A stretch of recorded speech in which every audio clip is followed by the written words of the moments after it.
So arin na naman ta mga linte no. For today's video gani maobra na naman ta sang binangon reparon ta ni kay daw ginakalawang na ho. Ari pagid ang kalawet nga daw iget nga linte nga ni ho. Daw hindi na binangon ang itsura niya, daw lunang na. So ari gani uyatan ko na mga binangon no. Tani lang sa pag-uyat ko hindi mapanos. So ari na umpisan ta na ang pagsander sa aton nga binangon nga reparon. Kaya wala man tas ng ibang nga upod kundi kita na lang masander mga diputa nga mga linte. So ari na lapit na matapos ang atong nasander no. Diri gani gilipat kong kamera kano hindi kita non didto ako ni tsura.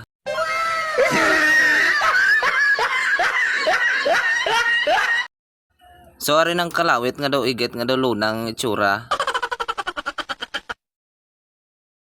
Ari na gani nga nasander ko na para magmayo-mayo man ang itsura. Para bisan pa paano magtsura sa nga daw binangon. So dre gani ganda dasig-dasig na ng video kay kapoy na ko mag-edit no. Tabi nyo mga linte kamo nami lang mag-edit nga wala may gapanood wala may ga-react. So dre gani dahil burnout na tigtiyog ning mahiwagang ruleta.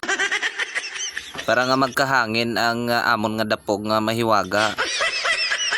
So ari gali no ang mga binangon nga sarubuhan. Kay ako man ng kameraman nga diputa nga linte kundi hindi ako magsubo. So ari na ginauyatan na ni Papa ang binangon ara na itos mao niya nan. Gwa mga flood control nga guba-guba. Kita nyo gaso-aso pa no halin abi sa kalayo mo. So ari balik ta ulit kay daw alanganin pa no.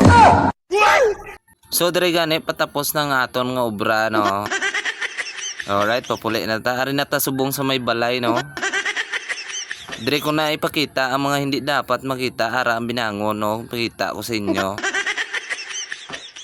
Oh, talom-talom di ba? O ara na mga binangon nga gipang subuhan ta ang kalawit na bilin kay burnout abi. Shout out sa palikod. So hasta na lang diri aton video. Salamat.